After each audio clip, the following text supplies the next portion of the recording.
네, 안녕하세요. 세계금융연구원 조영우 센터장입니다. 8월 25일이죠. 이번 주 월요일 드디어 기다리고 기다렸던 한미 정상회담이 열렸습니다. 개최가 됐습니다. 모두가 좀 우려하는 부분들도 분명히 있었고, 반면에 또 기대하고 있었던 부분들도 있었는데, 물론 뭐 정치 세력마다 평이 좀 갈리긴 하지만, 대체로 이번 회담은 생각했던 것보다는 그래도 큰 우려 없이 잘 마무리가 됐고, 특히 일부 산업에서는 한국과 미국 간의 이 비즈니스 라운드 테이블에 대해서 양국 경제 협력의 어떻게 보면 새로운 지평을 또 여는 순간이라고 평가하는 일부 언론들도 분명히 있습니다. 결국 이번 정상회담에서 이재명 대통령의 미국 순방 계기로 체결된 것들이 있죠. 바로 지금 보고 계시는 한미 제조업에 대한 르네상스 파트너십입니다. 핵심 내용은 사실상 주요 5가지 산업 분야에 걸친 구체적 협력 소식들. 첫 번째가 보시는 바와 같이 조선업에 대한 부분들, 그리고 두 번째가 원자력, 그리고 세 번째 항공, 네 번째 LNG, 그리고 다섯 번째가 핵심 광물까지. 구체적으로 건수를 놓고 보면 총 11건의 실질 계약까지 체결된 내용들도 있고, 그리고 지금 단에서는 MOU까지 또 체결된 내용들도 분명히 있고. 일단은 지금 현재 시점까지 드러난 내용들을 토대로 보면요. 결국 이번 파트너십의 최대 수혜 업종은 뭐 물론 이번 주 주식시장 상황에서도 많이 녹아들어 있지만 자연스럽게 조선, 그리고 원전, 방산, 그리고 이와 관련된 핵심 소재 산업이 될 수밖에 없는 그러한 재료가 계속 좀 만들어지고 있습니다. 어떻게 보면. 실제로 오늘, 어제죠. 어제 수요일까지도, 그리고 오늘 넥스트 트레이드 거래소뿐만 아니라 실제로 일부 종목들은 상당히 또 높은 상승률을 보여주는 HD 한국조선해양 같은 경우는 HD 현대중공업이 일부 조정을 받는 이 와중에도 신고가 흐름을 내면서 시가총액이 30조에 육박하는 그런 모습들이 지금 연출이 되고 있는 상황이고, 결국에는 이번 주 월요일, 화요일, 수요일 보시는 바와 같이 결국에 조선주들의 초강세가 좀 계속 이어지고 있는 그런 상황이고, 이 배경에는 뭐 여러 가지 이유들이 있겠지만 실제로 조선 산업과 한국의 주요 기업들, 조선 관련한 주요 기업들 아시는 분들은 아시겠지만 이미 미국 같은 경우는 오래전부터 자국 연안 운송에는 특히 자국 건조 선박만 사용하도록 본인들의 조선 산업들을 상당히 보호해 왔거든요. 근데 이게 시간이 지나면 지날수록 조금 현실은 조금 다르다는 걸 좀 깨닫게 된 게 노후화된 이 설비들, 유지보수 정비 이런 부분들에 대한 역량이 많이 부족하다 보니까 실질적으로 본인들의 해군 전력에 대한 부분들을 유지하는 데 있어서 상당히 좀 부담으로 작용을 해왔죠. 오랜 기간 그것들이. 근데 이번 라운드 테이블에서 가장 주목할 만한 소식들은 지금 여기 보이시는 바와 같이 HD현대랑 한국산업은행이 미국의 서버스 캐피탈과 체결한 MOU입니다. 요거 첫 번째 거. 규모 자체가 상당히 커요. 수십억 달러 규모의 공동 투자 펀드를 구성을 했고, 그리고 미국 조선업과 해양 물류 인프라에 이 자금들을 직접적인 투자를 한다라고 했고, 그리고 노후화된 조선소를 현대화시키고 첨단 해양 기술을 이전한다. 내용까지 담겨져 있고.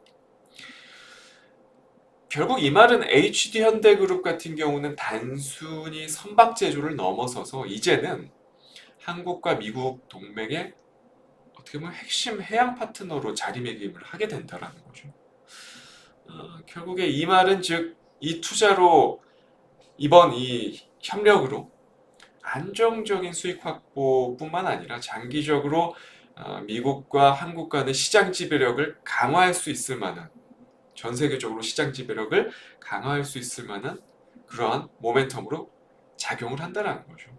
물론 그 밖에도 원자력 관련한 이슈들도 있고, 실질적으로 두산에너빌리티 관련한 부분들, 한수원 관련한 부분들, MOU가 체결된 부분들도 있는데, 최근에 좀 투자 심리가 악화된 면들이 없지 않아 있었죠. 특히 원전 같은 경우는 그 부분들 때문에 그런지 좀 최근에 시세가 크게 반영되고 있지는 또 못하는 상황이고, 그리고 실계약보다는 MOU 중심의 체결이다 보니까 이런 부분들 역시도 무언가 크게 유입되지 않는 모습들이 좀 있는 것 같고, 그리고 항공기 역시도 마찬가지고 LNG도 어느 정도 뭐 이미 예고된 투자였다 보니까 뭐 크게 시장에서는 반응을 하지 않는 그러한 상황이고, 결국 이번 주 내내 저희가 볼 수 있었던 거는 조선업종의 초강세, 너무나도 재료가 크게 작용할 수밖에 없을 만한 소식지들이었고, 그것들이 일거에 지금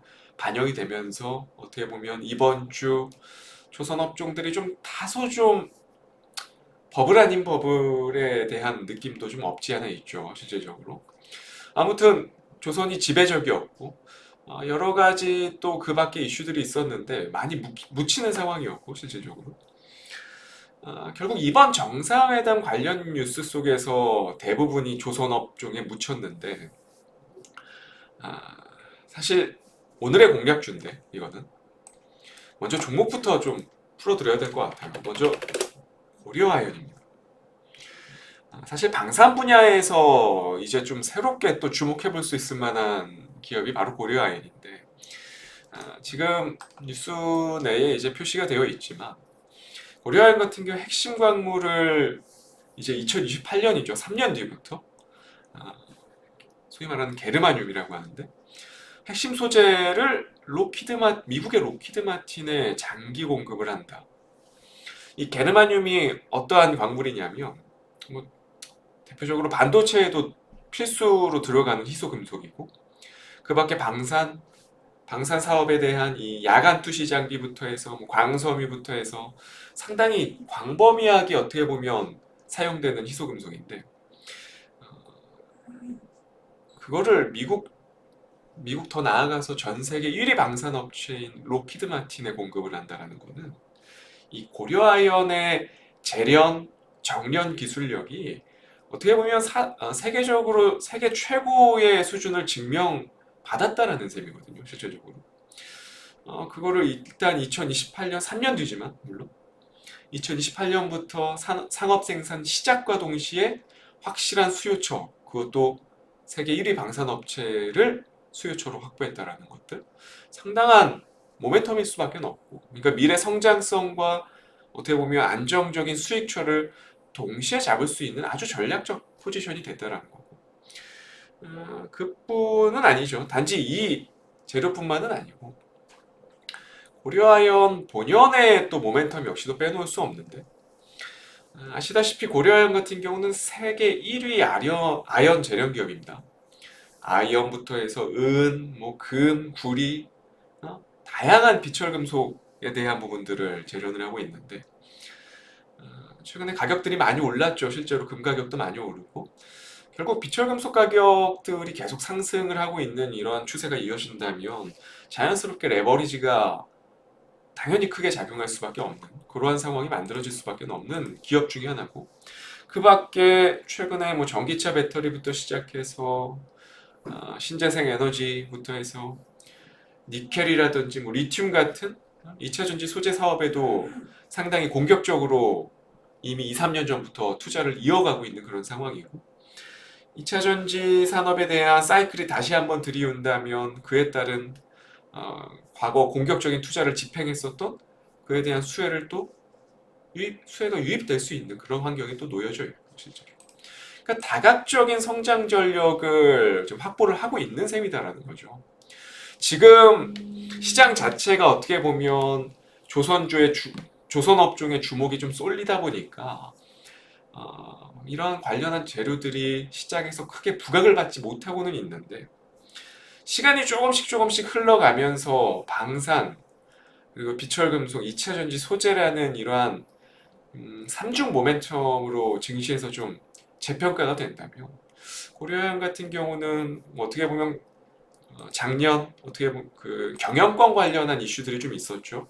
그에 따른 좀 수급들이 약간 좀 뭐라고 해야 될까요? 수급들이 좀 뒤처지는 양상들이 좀 없지 않아 있는데 그런 부분들이 향후에는 좀 본연의 모멘텀을 좀 재평가 받아서 다시 추세를 좀 만들어낼 수 있지 않겠나라는 생각을 좀 해볼 수 있을 것 같아요. 그래서 대략적으로 지금 현재 시황 상황이 좀 이렇다라는 부분들을 좀 나열을 해서 개요를 해서 좀 말씀을 드렸고 오늘의 공략주는 고려아연 잘하면 제가 오늘 말씀드린 그 뉴스와 함께 좀 관련한 사업에 대해서 어떻게 지금 잘 영위하고 있는지에 대해서 좀 파악해 보시면 많이 도움이 될 거라고 좀 말씀드리고 싶습니다.